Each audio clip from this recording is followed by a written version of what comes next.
अवतार दा अर्थ की हुंदा है? अखरी अर्थ है अवता रखती। अवता कहंदे आ विपता नूं। जिहड़ा जीआं दी विपता तो रखती रखिया करे उहनूं अवतार कहंदे आ। धरती दे उत्ते हजूर दे अवतार धारण तो पहलां बड़ी भारी विपता दा समा आ गया सीगा।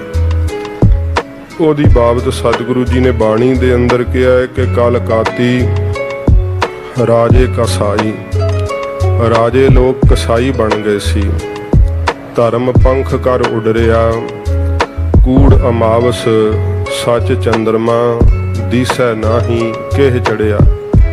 कूड़ दी झूठ दी रात पै गई सी। इहो जी बुरी हालत सी।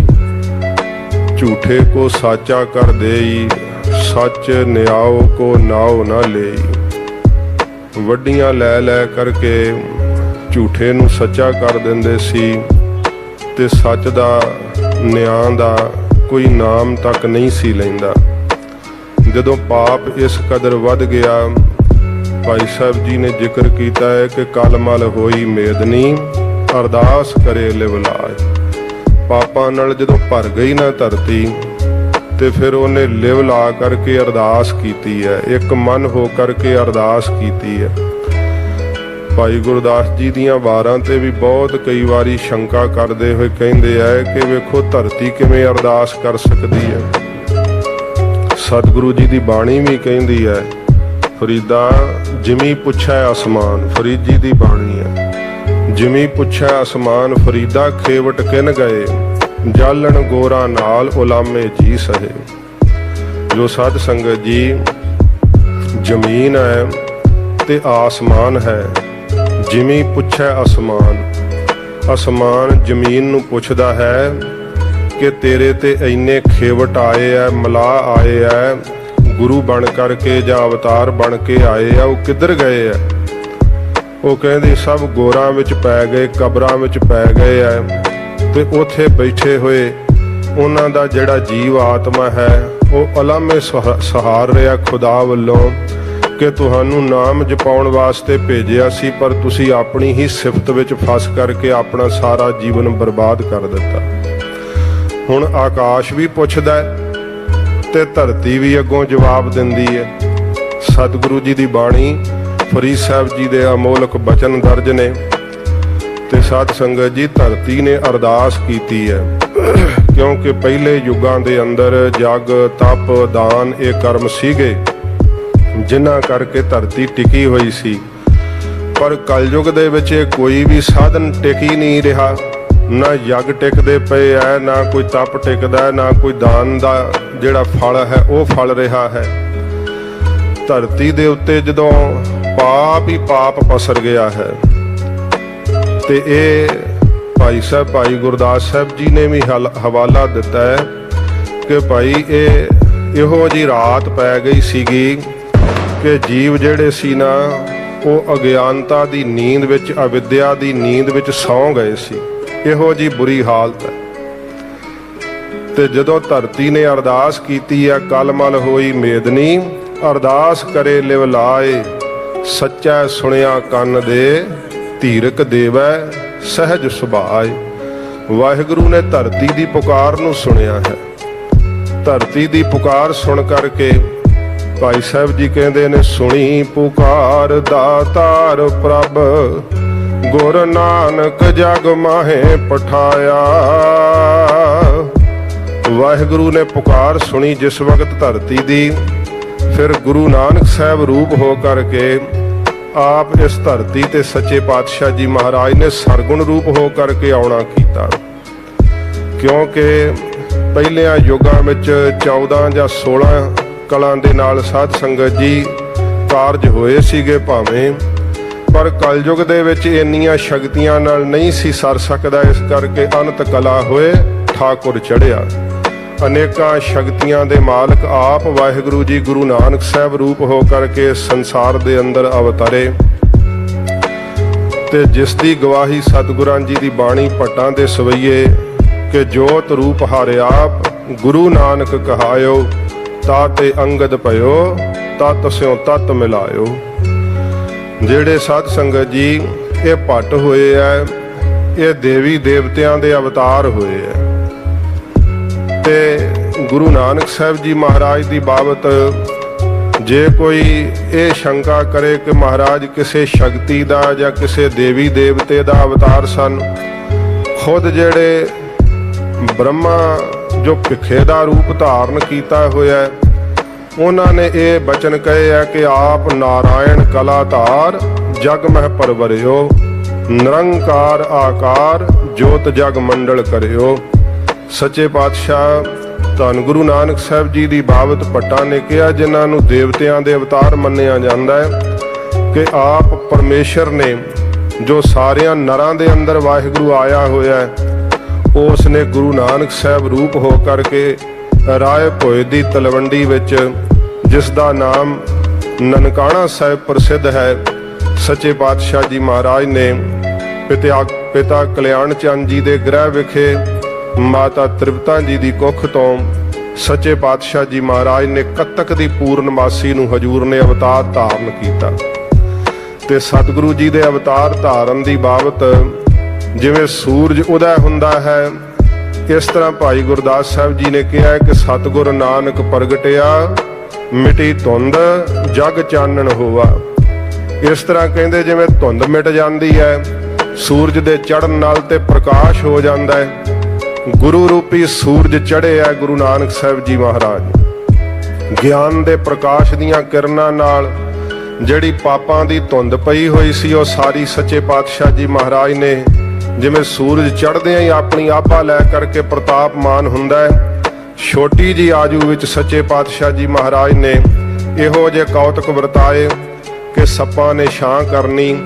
ਸੱਚੇ ਪਾਤਸ਼ਾਹ ਜੀ ਨੇ ਜਿਸ ਬ੍ਰਿਕਸ਼ ਦੇ ਥੱਲੇ ਆਰਾਮ ਕਰਦੇ ਹੋਣਾ, ਬਾਕੀ ਸਭ ਬ੍ਰਿਕਸ਼ਾਂ ਦੀ ਛਾਂ ਫਿਰ ਗਈ ਸੀ। ਰਾਏ ਬੁਲਾਰ ਵੇਖ ਕਰਕੇ ਸਤਿਗੁਰਾਂ ਜੀ ਦੇ ਚਰਨਾਂ ਤੇ ਸਿਜਦੇ ਕਰਨ ਲੱਗ ਪਿਆ ਸੀ ਕਿ ਜਿਸ ਰੁੱਖ ਥੱਲੇ ਹਜੂਰ ਬਰਾਜੇ ਹੋਏ ਆ, ਉਹਦੀ ਛਾਂ ਹੀ ਨਹੀਂ ਸੀ ਫਿਰੀ, ਬਾਕੀ ਸਭ ਰੁੱਖਾਂ ਦੀ ਛਾਂ ਫਿਰ ਗਈ ਸੀ ਸੂਰਜ ਦੇ ਢਲਣ ਨਾਲ।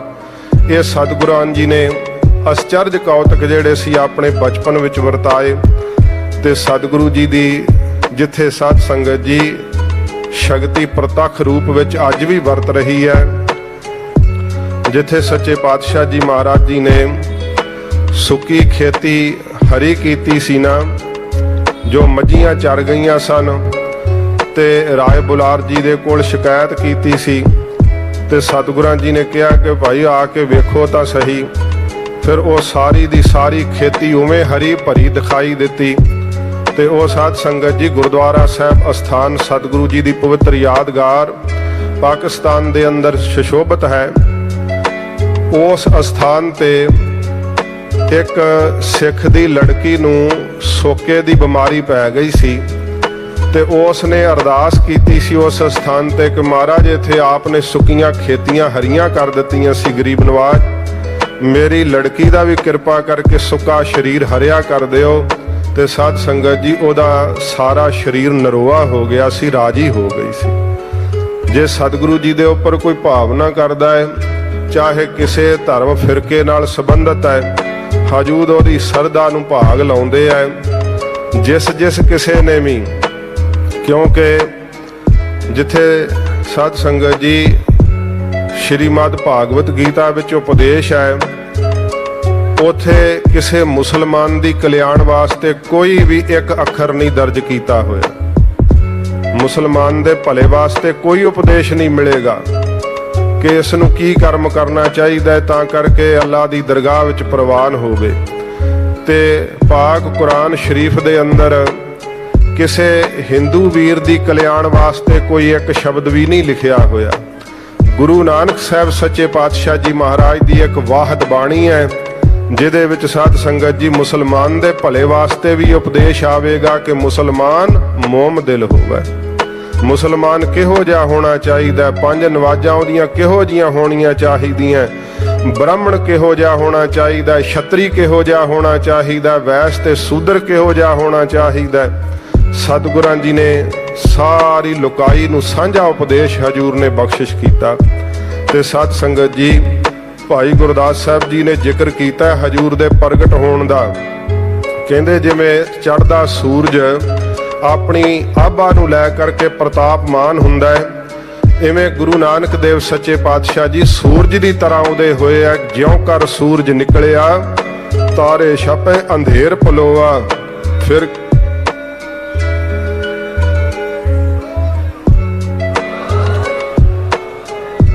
ਅਗਲਾ ਪ੍ਰਮਾਣ ਦਿੰਦੇ ਆ, ਸਿੰਘ ਬੁੱਕੇ ਮਿਰਗਾਵਲੀ ਭੰਨੀ ਜਾਏ ਨਾ ਧੀਰ ਧਰੋਵਾ। ਇਹ ਚਾਲ ਵਾਸਤੇ ਵਿਸ਼ਰਾਮ ਇੱਥੇ ਲਾਈਦਾ ਹੈ, ਪਰ ਜਦੋਂ ਅਰਥ ਕਰਨੇ ਹੋਣ ਨਾ, ਸਿੰਘ ਬੁੱਕੇ ਮਿਰਗਾਵਲੀ ਭੰਨੀ ਜਾਏ ਨਾ ਧੀਰ ਧਰੋਵਾ। ਜਦੋਂ ਸਿੰਘ ਕਹਿੰਦੇ ਆ ਸ਼ੇਰ ਨੂੰ, ਜਦੋਂ ਸ਼ੇਰ ਬੁੱਕਦਾ ਹੈ ਨਾ, ਭਾਵ ਦਹਾੜਦਾ ਹੈ। ਜਦੋਂ ਕਿਹੜੀ ਸ਼ੇਰ ਦਹਾੜਦਾ, ਗ੍ਰੰਥਾਂ ਵਿੱਚ ਲਿਖਿਆ ਹੋਇਆ ਹੈ ਕਿ ਫਲ ਵੀ ਰੁੱਖਾਂ ਦੇ ਗਿਰ ਜਾਂਦੇ ਆ, ਪੱਤੇ ਵੀ ਝੜ ਜਾਂਦੇ ਆ, ਏਡਾ ਉਹਦੀ ਦਹਾੜ ਵਿੱਚ ਬਲ ਹੁੰਦਾ ਹੈ। ਤੇ ਜਦੋਂ ਜੰਗਲ ਵਿੱਚ ਸ਼ੇਰ ਦਹਾੜੇ, ਇਹ ਸਾਰਾ ਸਾਧ ਸੰਗਤ ਜੀ ਭਾਰਤ ਵਰਸ਼ ਜਿਹੜਾ ਉਜਾੜ ਹੀ ਬਣ ਚੁੱਕਾ ਸੀਗਾ,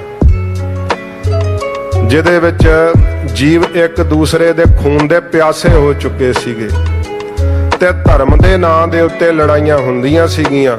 ਮਹਾਰਾਜ ਨੂੰ ਹਰ ਥਾਂ ਤੇ ਇਹੀ ਪੁੱਛਦੇ ਸੀ, ਮੌਲਾਨੇ ਪੁੱਛਦੇ ਸੀ, ਹਿੰਦੂ ਵੱਡਾ ਕਿ ਮੁਸਲਮਾਨੋਈ। ਤੇ ਹਜੂਰ ਨੇ ਕੀ ਆਖਿਆ ਉਹਨਾਂ ਨੂੰ? ਬਾਬਾ ਆਖਿਆ ਹਾਜੀਆ ਸੁਭ ਅਮਲਾਂ ਬਾਝੋਂ ਦੋਨੋਂ ਰੋਈ। ਸੱਚੇ ਪਾਤਸ਼ਾਹ ਜੀ ਮਹਾਰਾਜ ਦਾ ਪੰਥ ਨਿਆਰਾ ਹੈ, ਵੱਖਰਾ ਹੈ। ਇਸੇ ਕਰਕੇ ਗੁਰੂ ਕਲਗੀਧਰ ਜੀ ਦੇ ਇਹ ਵਾਕ ਨੇ ਸ਼੍ਰੀ ਦਸਮ ਗ੍ਰੰਥ ਦੇ ਅੰਦਰ, ਤਿੰਨ ਇਹ ਕਲਮੋ ਧਰਮ ਚਲਾਇਓ। ਕਲਯੁਗ ਦੇ ਅੰਦਰ ਗੁਰੂ ਨਾਨਕ ਸਾਹਿਬ ਜੀ ਨੇ ਇਹ ਧਰਮ ਚਲਾਇਆ, ਸਭ ਸਾਧਨ ਕੋ ਰਾਹ ਬਤਾਇਓ। ਸਾਰੇ ਜਿੰਨੇ ਵੀ ਸਾਧੂ ਮਨ ਨੂੰ ਸਾਧਨ ਵਾਲੇ ਸਤਿਗੁਰਾਂ ਜੀ ਨੇ ਉਹਨਾਂ ਨੂੰ ਸੱਚ ਦਾ ਰਾਹ ਦਿਖਾਇਆ, ਧਰਮ ਦਾ ਰਸਤਾ ਦਿਖਾਇਆ, ਇਸਲਾਮ ਨੂੰ ਦੱਸਿਆ ਕਿ ਧਰਮ ਕੀ ਕਹਿੰਦਾ ਹੈ, ਤੁਸੀਂ ਧਰਮ ਦੇ ਨਾਂ ਦੇ ਉੱਤੇ ਕੀ ਕਰ ਰਹੇ ਹੋ।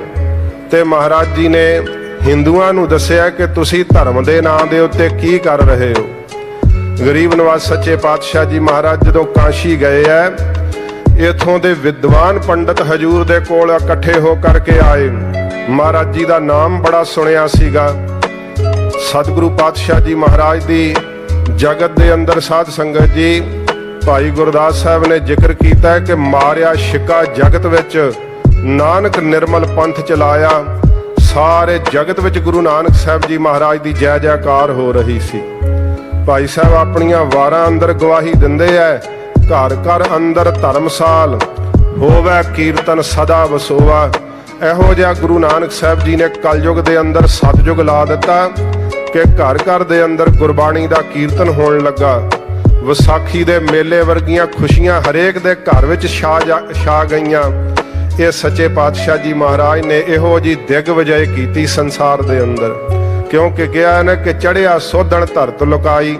ਮਹਾਰਾਜ ਜੀ ਧਰਤੀ ਨੂੰ ਲੁਕਾਈ ਨੂੰ ਸੋਧਣ ਵਾਸਤੇ ਸੱਚੇ ਪਾਤਸ਼ਾਹ ਜੀ ਨੇ ਕਮਰ ਕਸਾ ਕੀਤਾ ਸੀ ਸੁਲਤਾਨਪੁਰ ਲੋਧੀ ਤੋਂ।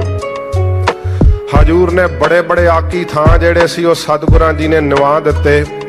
ਜਦੋਂ ਮਹਾਰਾਜ ਕਾਂਸ਼ੀ ਗਏ ਐ, ਆਪ ਜੀ ਚੰਗੀ ਤਰ੍ਹਾਂ ਜਾਣਦੇ ਹੋਵੋਗੇ ਕਿ ਕਾਂਸ਼ੀ ਜਿਹੜੀ ਹੈ ਵਿਦਵਾਨਾਂ ਦੀ ਕਾਂਸ਼ੀ ਮੰਨੀ ਜਾਂਦੀ ਹੈ। ਇੱਥੇ ਬੜੇ ਬੜੇ ਵਿਦਵਾਨ ਪੁਰਖ ਹੋਏ ਐ। ਸਤਿਗੁਰੂ ਜੀ ਦੀ ਯਾਦ ਵਿੱਚ ਪਵਿੱਤਰ ਗੁਰਦੁਆਰਾ ਸਾਹਿਬ ਗੁਰੂ ਕਾਲ ਤੋਂ ਬਣਿਆ ਹੋਇਆ। ਕਈ ਐਸੇ ਨਖਿੱਧ ਹੈ, ਕਹਿੰਦੇ ਕਿ 1925 ਤੋਂ ਬਾਅਦ ਗੁਰਪੁਰਬ ਸਿੱਖ ਮਨਾਉਣ ਲੱਗੇ ਆ, ਪਹਿਲੋਂ ਅਖੇ ਜੀ ਗੁਰਪੁਰਬ ਵੀ ਨਹੀਂ ਸੀ ਮਨਾਉਂਦੇ ਹੁੰਦੇ। ਸਾਡੀਆਂ ਪੁਰਾਤਨ ਲਿਖਤਾਂ ਪਈਆਂ ਜਦੋਂ ਗੁਰੂ ਅੰਗਦ ਸਾਹਿਬ ਜੀ ਮਹਾਰਾਜ ਗੁਰੂ ਨਾਨਕ ਸਾਹਿਬ ਜੀ ਦਾ ਪ੍ਰਕਾਸ਼ ਪੁਰਬ ਮਨਾਉਂਦੇ ਰਹੇ। ਤੇ ਫਿਰ ਸਾਧ ਸੰਗਤ ਜੀ ਜਦੋਂ ਗੁਰੂ ਹਰਗੋਬਿੰਦ ਸਾਹਿਬ ਸੱਚੇ ਪਾਤਸ਼ਾਹ ਜੀ ਮਹਾਰਾਜ ਦੇ ਸਮੇਂ ਦਾ ਵੀ ਹਵਾਲਾ ਹੈ, ਬਹੁਤ ਸਾਰੇ ਹਵਾਲੇ ਹੈ। ਗੁਰੂ ਨਾਨਕ ਸਾਹਿਬ ਜੀ ਦਾ ਅਵਤਾਰ ਪੁਰਬ ਗੁਰੂ ਕਾਲ ਤੋਂ ਮਨਾਇਆ ਜਾਂਦਾ ਰਿਹਾ। ਤੇ ਜਦੋਂ ਸਾਡਾ ਰਾਜ ਸੀਗਾ, ਲਾਹੌਰ ਦੇ ਸ਼ਾਹੀ ਕਿਲੇ ਦੇ ਉੱਤੇ ਕੇਸਰੀ ਨਿਸ਼ਾਨ ਝੂਲਦਾ ਸੀ। ਮਹਾਬਲੀ ਸ਼ੇਰੇ ਪੰਜਾਬ ਮਹਾਰਾਜਾ ਰਣਜੀਤ ਸਿੰਘ ਸਾਹਿਬ ਜੀ ਖਾਲਸਾ ਪੰਥ ਦੀ ਅਗਵਾਈ ਕਰਦੇ ਸਨ। ਸਾਡਾ ਦੇਸ਼ ਦੀ ਧਰਤੀ ਦੇ ਉੱਤੇ ਰਾਜ ਸੀ। ਉਸ ਸਮੇਂ ਗੁਰੂ ਨਾਨਕ ਸਾਹਿਬ ਜੀ ਦਾ ਜਦੋਂ ਪ੍ਰਕਾਸ਼ ਗੁਰਪੁਰਬ ਆਉਂਦਾ ਸੀਗਾ ਤੇ ਸਾਧ ਸੰਗਤ ਜੀ 2.5 ਮਹੀਨੇ ਸਤਿਗੁਰਾਂ ਜੀ ਦੇ ਆਗਮਨ ਪੁਰਬ ਦੇ ਜਸ਼ਨ ਹੁੰਦੇ ਸੀ। ਤੇ ਸਰਕਾਰ ਖਾਲਸਾ ਸਿੰਘ ਸਾਹਿਬ ਮਹਾਰਾਜਾ ਰਣਜੀਤ ਸਿੰਘ ਸਾਹਿਬ ਵੱਡੇ ਵੱਡੇ ਕੈਦੀਆਂ ਨੂੰ ਉਸ ਦਿਨ ਦੇ ਉੱਤੇ ਜਦੋਂ ਸਤਿਗੁਰੂ ਜੀ ਦਾ ਪ੍ਰਕਾਸ਼ ਗੁਰਪੁਰਬ ਹੁੰਦਾ, ਉਹਨਾਂ ਦੀ ਸਜ਼ਾ ਮਾਫ ਕਰ ਦਿੰਦੇ, ਉਹਨਾਂ ਨੂੰ ਬਾਇਜ਼ਤ ਬਰੀ ਕਰ ਦਿੱਤਾ ਜਾਂਦਾ, ਰਿਹਾ ਕਰ ਦਿੱਤਾ ਜਾਂਦਾ।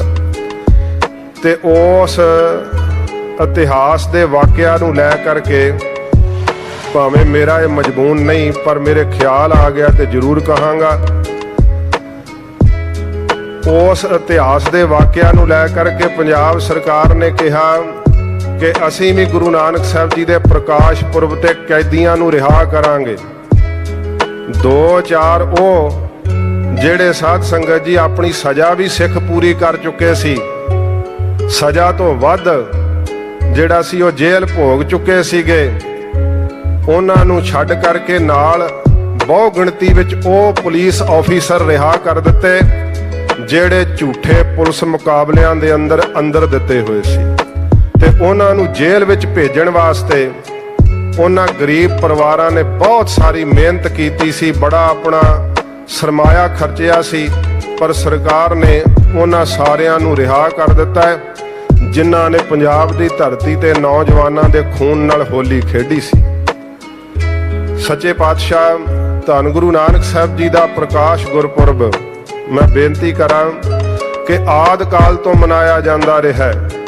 ਸਤਿਗੁਰੂ ਗਰੀਬ ਨਵਾਜ ਜਦੋਂ ਕਾਂਸ਼ੀ ਵਿੱਚ ਆਏ ਹੈ, ਇੱਥੋਂ ਦੇ ਵਿਦਵਾਨ ਪੰਡਤ ਇਕੱਠੇ ਹੋ ਕਰਕੇ ਹਜੂਰ ਦੇ ਕੋਲ ਆਏ ਤੇ ਸਤਿਗੁਰੂ ਪਾਤਸ਼ਾਹ ਜੀ ਮਹਾਰਾਜ ਦੇ ਅੱਗੇ ਬਹੁਤ ਸਾਰੇ ਇਹਨਾਂ ਨੇ ਪ੍ਰਸ਼ਨ ਕੀਤੇ। ਹਜੂਰ ਦੇ ਕੋਲੋਂ ਜੋ ਵੀ ਪ੍ਰਸ਼ਨ ਪੁੱਛਿਆ ਇਹ ਸਾਧ ਸੰਗਤ ਜੀ ਨਿਰੁੱਤਰ ਹੋਏ, ਚਾਹੇ ਵੇਦਾਂ ਚੋਂ ਪੁੱਛੇ, ਸ਼ਾਸਤਰਾਂ ਚੋਂ ਪੁੱਛੇ, ਪੁਰਾਣਾਂ ਚੋਂ ਪੁੱਛੇ। ਸਤਿਗੁਰੂ ਪਾਤਸ਼ਾਹ ਮਹਾਰਾਜ ਨੇ ਇਹਨਾਂ ਦੇ ਸਭ ਪ੍ਰਸ਼ਨਾਂ ਦੇ ਉੱਤਰ ਦਿੱਤੇ। ਜਿਹੜੇ ਵੱਡੇ ਵਿਦਵਾਨ ਪੰਡਤ ਸੀਗੇ ਹੱਥ ਜੋੜ ਕੇ ਫਿਰ ਮਹਾਰਾਜ ਨੂੰ ਕਹਿਣ ਲੱਗੇ, ਸੱਚੇ ਪਾਤਸ਼ਾਹ ਵਿਦਿਆ ਤਾਂ ਬਹੁਤ ਪੜ੍ਹੇ ਆ, ਅਸੀਂ ਬੜੀ ਜ਼ਿਆਦੀ ਵਿਦਿਆ ਪੜ੍ਹੀ ਹੈ, ਪਰ ਮਹਾਰਾਜ ਸੱਚ ਦਸੀਏ ਕਿ ਅੰਦਰ ਠੰਡ ਨਹੀਂ ਪਈ, ਅੰਦਰ ਮਹਾਰਾਜ ਸ਼ਾਂਤੀ ਨਹੀਂ ਆਈ। ਸਤਿਗੁਰੂ ਆਪ ਕਿਰਪਾ ਕਰੋ ਕਿ ਸਾਨੂੰ ਭਗਵਾਨ ਦੇ ਨਾਮ ਦੀ ਠੰਡਕ ਪ੍ਰਾਪਤ ਹੋਵੇ। ਤੇ ਹਜੂਰ ਨੇ ਫਿਰ ਸਾਧ ਸੰਗਤ ਜੀ ਸੱਚੇ ਪਾਤਸ਼ਾਹ ਜੀ ਨੇ ਕੋਈ ਉਹਨਾਂ ਦਾ ਜਿਵੇਂ ਆਪਾਂ ਖੁਸ਼ਾਮਦ ਕਰ ਦਿੰਦੇ ਆ ਨਾ, ਤੇ ਖੁਸ਼ਾਮਦ ਕਰਕੇ ਅਗਲੇ ਨੂੰ ਉਸ ਦੀ ਬਾਬਤ ਸੱਚ ਨਹੀਂ ਦੱਸਦੇ, ਪਰ ਸਤਿਗੁਰਾਂ ਜੀ ਨੇ ਕਿਤੇ ਵੀ ਕਿਸੇ ਦੀ ਝੂਠੀ ਖੁਸ਼ਾਮਦ ਨਹੀਂ ਕੀਤੀ। ਹਜੂਰ ਨੇ ਉਸ ਸਮੇਂ ਉਹਨਾਂ ਪੰਡਤਾਂ ਨੂੰ ਕਿਹਾ ਸੀ, ਲੱਭ ਕੁੱਤਾ ਕੂੜ ਚੂੜਾ ਠੱਗ ਖਾਦਾ ਮੁਰਦਾਰ। ਸੱਚੇ ਪਾਤਸ਼ਾਹ ਜੀ ਮਹਾਰਾਜ ਕਹਿੰਦੇ ਨੇ ਜਿਹੜਾ ਮਾਇਆ ਦਾ ਲਾਲਚ ਹੈ ਨਾ ਪੰਡਤ ਜੀ, ਵਿਦਿਆ ਤਾਂ ਇੰਨੀ ਪੜ੍ਹ ਗਏ ਹੋ, ਪਰ ਮਾਇਆ ਦਾ ਲਾਲਚ ਜਿਹੜਾ ਅੰਦਰ ਹੈ ਉਹ ਕੁੱਤੇ ਦੀ ਤਰ੍ਹਾਂ ਭੌਂਕ ਰਿਹਾ ਹੈ। ਫਿਰ ਤੁਸੀਂ ਕਹਿੰਦੇ ਹੋ ਅੰਦਰ ਠੰਡ ਨਹੀਂ ਵਰਤੀ ਅਜੇ ਭਗਵਾਨ ਦੇ ਨਾਮ ਦੀ। ਲੱਭ ਕੁੱਤਾ ਕੂੜ ਚੂੜਾ, ਜਿਹੜਾ ਮੁਖ ਤੋਂ ਝੂਠ ਬੋਲਦੇ ਹੋ ਨਾ ਕਿ ਤੇਰੇ ਤੇ ਸਾੜ ਸਤੀ ਆ ਗਈ ਹੈ, ਤੇਰੇ ਤੇ ਰਾਹੂ ਭਾਰੂ ਹੈ, ਤੇਰੇ ਤੇ ਕੇਤੂ ਭਾਰੂ ਹੈ। ਸੱਚੇ ਪਾਤਸ਼ਾਹ ਜੀ ਕਹਿੰਦੇ ਚੂੜਾ ਬੈਠਾ ਹੋਇਆ ਤੁਹਾਡੇ ਅੰਦਰ।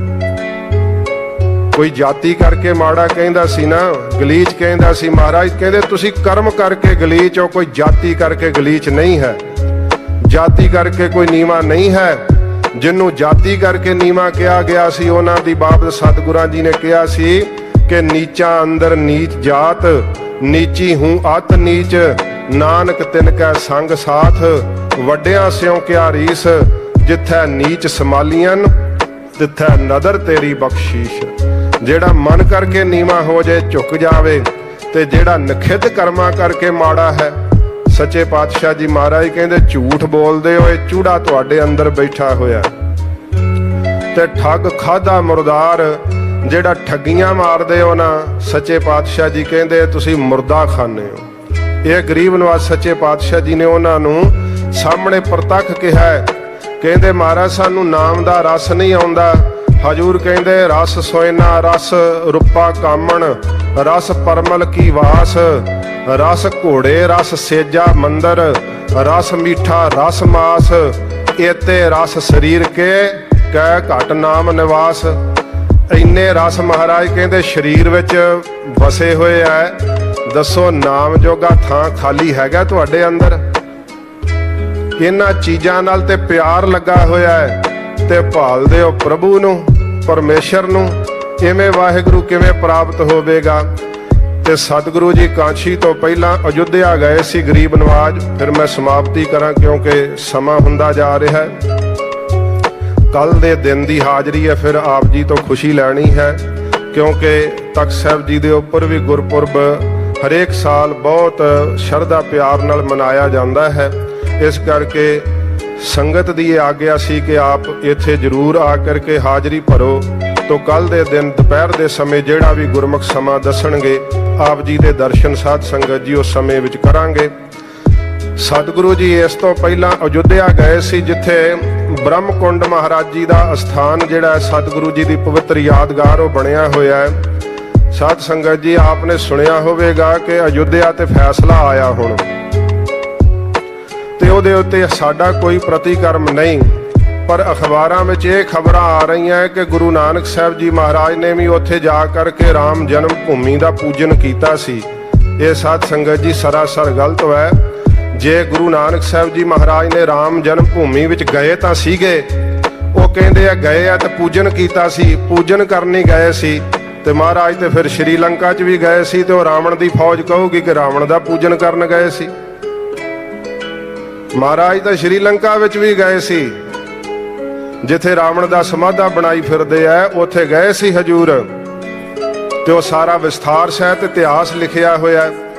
ਗੁਰੂ ਨਾਨਕ ਸਾਹਿਬ ਜੀ ਮਹਾਰਾਜ ਜਦੋਂ ਸਰਜੂ ਨਾਮੇ ਨਦੀ, ਜਿੱਥੇ ਸ਼੍ਰੀ ਰਾਮਚੰਦਰ ਜੀ ਜਿਹੜੀ ਸਾਰੀ ਨਗਰੀ ਨੂੰ ਬੈਕੁੰਠ ਲੈ ਕੇ ਗਏ, ਲਿਖਿਆ ਹੋਇਆ ਹਜੂਰ। ਉੱਥੇ ਆ ਕਰਕੇ ਜਦੋਂ ਸਰਜੂ ਨਾਮੇ ਨਦੀ ਦੇ ਕੰਢੇ ਤੇ ਸੱਚੇ ਪਾਤਸ਼ਾਹ ਜੀ ਬੈਠੇ ਆ, ਅਯੁੱਧਿਆ ਵਾਸੀਆਂ ਨੂੰ ਪਤਾ ਲੱਗਾ ਕਿ ਗੁਰੂ ਨਾਨਕ ਸਾਹਿਬ ਜੀ ਆਏ ਆ, ਤੇ ਸਤਿਗੁਰਾਂ ਜੀ ਦੇ ਦਰਸ਼ਨ ਕਰਨ ਵਾਸਤੇ ਸਾਰੀ ਨਗਰੀ ਦੇ ਜਿਹੜੇ ਪਤਵੰਤੇ ਲੋਕ ਸੀ ਆਏ।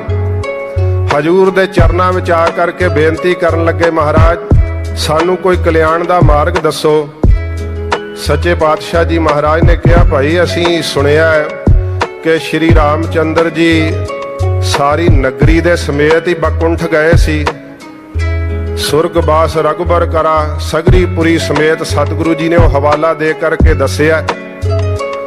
ਤੇ ਮਹਾਰਾਜ ਕਹਿੰਦੇ ਆ ਜਿਹੜੀਆਂ ਮਹਿਲ ਨੇ ਅਟਾਰੀਆਂ ਨੇ ਤਾਂ ਸਾਰੀਆਂ ਉਵੇਂ ਹੀ ਨਜ਼ਰ ਆ ਰਹੀਆਂ, ਤੇ ਨਾਲੇ ਤੁਸੀਂ ਦੱਸਦੇ ਹੋ ਕਿ ਸਾਰੀ ਪੁਰੀ ਨੂੰ ਹੀ ਲੈ ਗਏ ਸ਼੍ਰੀ ਰਾਮਚੰਦਰ ਜੀ ਬੈਕੁੰਠ ਵਿੱਚ। ਕਹਿੰਦੇ ਮਹਾਰਾਜ ਅਸਲ ਵਿੱਚ ਇਹ ਮਹਿਲ ਮਾੜੀਆਂ ਇੱਥੇ ਰਹੀਆਂ, ਤੇ ਮਹਿਲਾਂ ਵਿੱਚ ਰਹਿਣ ਵਾਲੇ ਜਿਹੜੇ ਸੀ ਨਾ, ਉਹਨਾਂ ਨੂੰ ਸਾਰਿਆਂ ਨੂੰ ਲੈ ਕਰਕੇ ਜੀਆਂ ਨੂੰ, ਜਿੰਨੇ ਲੋਕ ਇੱਥੇ ਵਸਦੇ ਸੀ, ਸ਼੍ਰੀ ਰਾਮਚੰਦਰ ਜੀ ਉਹਨਾਂ ਨੂੰ ਬੈਕੁੰਠ ਲੈ ਕਰਕੇ ਚਲੇ ਗਏ। ਤੇ ਮਹਾਰਾਜ ਕਹਿੰਦੇ ਤੁਸੀਂ ਨਹੀਂ ਜਾਣਾ ਚਾਹੁੰਦੇ? ਮਹਾਰਾਜ ਜਾਣਾ ਤਾਂ ਅਸੀਂ ਵੀ ਚਾਹੁੰਦੇ ਆ। ਸਤਿਗੁਰੂ ਪਾਤਸ਼ਾਹ ਜੀ ਮਹਾਰਾਜ ਕਿਵੇਂ ਜਾ ਸਕੀਦਾ? ਹਜੂਰ ਨੇ ਤੇ ਸਮੇਂ ਕਿਹਾ, ਭਾਈ ਸੱਚਾ ਗੁਰੂ ਹੀ ਬੈਕੁੰਠ ਪਹੁੰਚਾ ਸਕਦਾ ਹੈ, ਸੱਚਾ ਗੁਰੂ ਹੀ ਸੱਚਖੰਡ ਲਿਜਾ ਸਕਦਾ ਹੈ। ਮਹਾਰਾਜ ਸੱਚਾ ਗੁਰੂ ਫਿਰ ਕਿਹੜਾ ਹੁੰਦਾ ਹੈ? ਉੱਥੇ ਗੁਰੂ ਸਾਹਿਬ ਜੀ ਨੇ ਗੁਰੂ ਜੀ ਦੇ ਲੱਛਣ ਦੱਸੇ ਸੀ, ਤੇ ਉਹ ਮੈਂ ਕਹਿ ਕੇ ਫਿਰ ਸਮਾਪਤੀ ਕਰਦਾ। ਪ੍ਰਕਰਣ ਤਾਂ ਲੰਮਾ, ਪਰ ਮੈਂ ਬਹੁਤ ਸੰਖੇਪ 'ਚ ਹੀ ਕਹਿ ਦਾਂਗਾ 5 ਮਿੰਟ 'ਚ ਹੀ। ਸਤਿਗੁਰੂ ਪਾਤਸ਼ਾਹ ਜੀ ਮਹਾਰਾਜ ਕਹਿੰਦੇ, ਭਾਈ 3 ਪ੍ਰਕਾਰ ਦੇ ਗੁਰੂ ਹੁੰਦੇ ਆ। ਇੱਕ ਤਾਂ ਪੜ੍ਹੇ ਲਿਖੇ ਵਿਦਵਾਨ ਹੁੰਦੇ ਆ,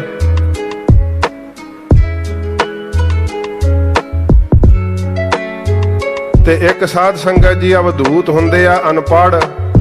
ਤੇ ਪੜ੍ਹੇ ਲਿਖੇ ਭਾਵੇਂ ਨਹੀਂ ਪਰ ਕਮਾਈ ਕਰ ਲਈ ਹੈ। ਤੇ ਇੱਕ ਉਹ ਗੁਰੂ ਹਨ ਜਿਹੜੇ ਵਿਦਵਾਨ ਵੀ ਹਨ, ਗਿਆਨ ਵੀ ਹੈ, ਤੇ ਕਮਾਈ ਵੀ ਕੀਤੀ ਹੈ। ਇਹ ਮਹਾਰਾਜ ਕਹਿੰਦੇ ਭਾਈ 3 ਪ੍ਰਕਾਰ ਦੇ ਗੁਰੂ ਹੁੰਦੇ ਆ। ਹੁਣ ਤੁਸੀਂ ਵੇਖ ਲਓ ਧਾਰਨ ਕਿਹਨੂੰ ਕਰਨਾ। ਮਹਾਰਾਜ ਚੰਗੀ ਤਰ੍ਹਾਂ ਦੱਸੋ।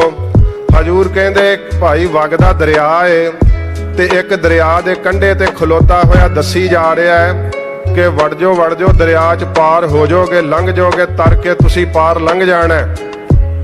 ਆਪ ਕਦੇ ਦਰਿਆ 'ਚ ਵੜਿਆ ਹੀ ਨਹੀਂ, ਆਪ ਉਹਨੇ ਕਦੇ ਦਰਿਆ ਪਾਰ ਕੀਤਾ ਹੀ ਨਹੀਂ, ਤੇ ਦੂਸਰਿਆਂ ਨੂੰ ਦੱਸੀ ਜਾ ਰਿਹਾ ਕਿ ਇਹ ਦਰਿਆ ਐਵੇਂ ਪਾਰ ਹੋਊਗਾ, ਇੱਥੇ ਇੱਕ ਘੁੰਮਣ ਘੇਰੀ ਆਉਣੀ ਹੈ, ਐਦਾਂ ਹੋ ਜਾਈਦਾ, ਫਿਰ ਇਉਂ ਕੰਢੇ ਚੜ ਜਾਈਦਾ, ਦੱਸਦਾ ਹੈ। ਪਰ ਆਪ ਉਹਨੂੰ ਕੋਈ ਪਤਾ ਨਹੀਂ, ਕਿਉਂਕਿ ਦਰਿਆ ਵਿੱਚ ਕਦੇ ਵੜਿਆ ਹੀ ਨਹੀਂ, ਕਦੇ ਕੰਢੇ ਲੱਗਿਆ ਹੀ ਨਹੀਂ।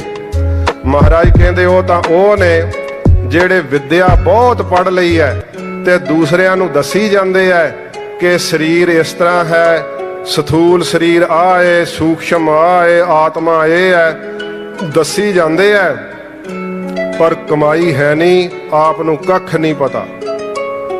ਆਪ ਨਹੀਂ ਸ਼ਬਦ ਕਮਾਇਆ, ਦੂਸਰੇ ਨੂੰ ਦੱਸੀ ਜਾਂਦੇ ਐ ਕਿ ਇੰਨੇ ਪਾਠ ਕਰਿਆ ਕਰੋ, ਆਹ ਸਾਧਨ ਕਰਿਆ ਕਰੋ, ਇਉਂ ਮਿਹਨਤ ਕਰਨੀ ਚਾਹੀਦੀ ਹੈ, ਅੱਖਾਂ ਇਉਂ ਮੀਟੀ ਦੀਆਂ, ਇਉਂ ਸਾਹ ਚੜਾਈ ਦੇ ਐ। ਇਸ ਤਰ੍ਹਾਂ ਜਿਹੜਾ ਉਹ ਨਾਮ ਜਪੀਦਾ, ਜਪਦੇ ਆਪ ਹੈ ਹੀ ਨਹੀਂ। ਦੱਸੋ, ਜਿਹੜਾ ਆਪ ਪਾਣੀ 'ਚ ਨਹੀਂ ਕਦੇ ਉਤਰਿਆ, ਜਿਹੜਾ ਕਦੇ ਆਪ ਨਹੀਂ ਪਾਰ ਹੋਇਆ, ਉਹ ਦੂਸਰੇ ਨੂੰ ਕਿਵੇਂ ਪਾਰ ਲਾ ਦੂਗਾ? ਫਿਰ ਅਵਧੂਤ ਹੁੰਦੇ ਜਿਹੜੇ ਅਨਪੜ੍ਹ, ਪੜ੍ਹੇ ਲਿਖੇ ਨਹੀਂ, ਗਿਆਨ ਨਹੀਂ ਹੈ, ਪਰ ਕਮਾਈ ਕਰ ਲਈ ਹੈ, ਉਹ ਮਹਾਰਾਜ ਕਹਿੰਦੇ ਭਾਈ ਜਿਵੇਂ ਸੋਟੀ ਪਾਣੀ ਵਿੱਚ ਸਿੱਟੀਏ ਤੇ ਉਹ ਸੋਟੀ ਜਿਹੜੀ ਆ ਆਪ ਤਰਦੀ ਹੁੰਦੀ ਹੈ, ਪਰ ਜੇ ਕੋਈ ਸੋਟੀ ਦਾ ਆਸਰਾ ਲੈ ਕੇ ਡੁੱਬਣੋਂ ਬਚਣਾ ਚਾਹੇ, ਡੁੱਬਣੋਂ ਬਚ ਸਕਦਾ? ਨਹੀਂ ਬਚ ਸਕਦਾ। ਉਹ ਸੋਟੀ ਨੂੰ ਵੀ ਨਾਲ ਹੀ ਡੋਬੂਗਾ। ਫਿਰ ਜਿਹੜਾ ਆਪ ਗਿਆਨਵਾਨ ਨਹੀਂ ਪਰ ਥੋੜੀ ਕਮਾਈ ਕੀਤੀ ਆ, ਉਹ ਆਪ ਤਾਂ ਤਰਦਾ ਸੰਸਾਰ ਤੋਂ, ਪਰ ਜੇ ਕਿਸੇ ਨੂੰ ਤਾਰਨਾ ਚਾਹੇ ਉਹਨੂੰ ਤਾਰ ਨਹੀਂ ਸਕਦਾ। ਤੇ ਜੇ ਕੋਈ ਸਾਧ ਸੰਗਤ ਜੀ ਇਹੋ ਜਿਹੇ ਦਾ ਆਸਰਾ ਲੈ ਲਵੇ, ਉਹ ਆਪ ਵੀ ਡੁੱਬਦਾ ਤੇ ਨਾਲ ਆਪਣੇ ਗੁਰੂ ਨੂੰ ਵੀ ਲੈ ਡੁੱਬਦਾ ਹੈ। ਤੇ ਤੀਸਰੇ ਨੰਬਰ ਤੇ ਮਹਾਰਾਜ ਨੇ ਕਿਹਾ ਭਾਈ ਜਿਹੜੇ ਗਿਆਨਵਾਨ ਹੁੰਦੇ ਆ, ਆਪ ਜਿਹੜੇ ਕਮਾਈ ਕਰਦੇ ਆ, ਬ੍ਰਹਮ ਸਰੋਤਰੀ ਬ੍ਰਹਮ ਨਿਸ਼ਟੀ ਗੁਰੂ ਹੁੰਦੇ ਆ। ਸਤਿਗੁਰੂ ਜੀ ਕਹਿੰਦੇ ਉਹਨਾਂ ਨੇ ਦਰਿਆ ਪਾਰ ਕੀਤਾ ਹੁੰਦਾ ਹੈ, ਉਹਨਾਂ ਨੇ ਆਪ ਵਿਦਿਆ ਨੂੰ ਪ੍ਰਾਪਤ ਕਰਕੇ ਗਿਆਨ ਹਾਸਲ ਕੀਤਾ ਹੁੰਦਾ ਹੈ। ਤੇ ਉਹਨਾਂ ਦੇ ਇੱਕ ਬਚਨ ਕਹਿਣ ਤੋਂ ਹੀ ਮਹਾਰਾਜ ਕਹਿੰਦੇ ਭਾਈ ਜਿਹੜੇ ਡੁੱਬਦੇ ਆ ਨਾ, ਉਹ ਵੀ ਤਰਨ ਲੱਗ ਪੈਂਦੇ ਆ। ਤੇ ਸੱਚੇ ਪਾਤਸ਼ਾਹ ਜੀ ਮਹਾਰਾਜ ਦੀ ਬਾਣੀ ਵਿੱਚ ਸ਼ਬਦ ਨੇ ਕਿ ਭਾਈ ਐਸਾ ਗੁਰ ਵਡਭਾਗੀ ਪਾਇਆ, ਭੁੱਲੇ ਮਾਰਗ ਜਿਨਹਿ ਬਤਾਇਆ। ਜਿਨ੍ਹਾਂ ਨੇ ਸਤਿਗੁਰਾਂ ਜੀ ਨੇ ਸਾਨੂੰ ਭੁੱਲਿਆਂ ਹੋਇਆਂ ਨੂੰ ਗੁਰਸਿੱਖੀ ਦਾ ਮਾਰਗ ਦੱਸਿਆ, ਜਿਹਦੀ ਬਾਬਤ ਗੁਰੂ ਕਲਗੀਧਰ ਜੀ ਨੇ ਕਿਹਾ ਜੋ ਤਾਂ ਕਿ ਮਾਰਗ ਮਹਿ ਆਏ ਤੇ ਕਬਹੂ ਨਹੀਂ ਪਾਪ ਸੰਤਾਏ। ਜਿਹੜੇ ਜਿਹੜੇ ਗੁਰੂ ਨਾਨਕ ਸਾਹਿਬ ਦੀ ਸਿੱਖੀ ਦੇ ਰਾਹ ਤੇ ਚੱਲ ਪੈਣਗੇ, ਉਹਨਾਂ ਨੂੰ ਸਾਧ ਸੰਗਤ ਜੀ ਪਾਪ ਨਹੀਂ ਸਤਾਉਣਗੇ। ਸੱਚੇ ਪਾਤਸ਼ਾਹ ਜੀ ਕਹਿੰਦੇ ਭਾਈ ਉਹਨਾਂ ਦੇ ਅੰਦਰੋਂ ਪਾਪ ਖੰਭ ਲਾ ਕੇ ਉੱਡ ਜਾਣਗੇ।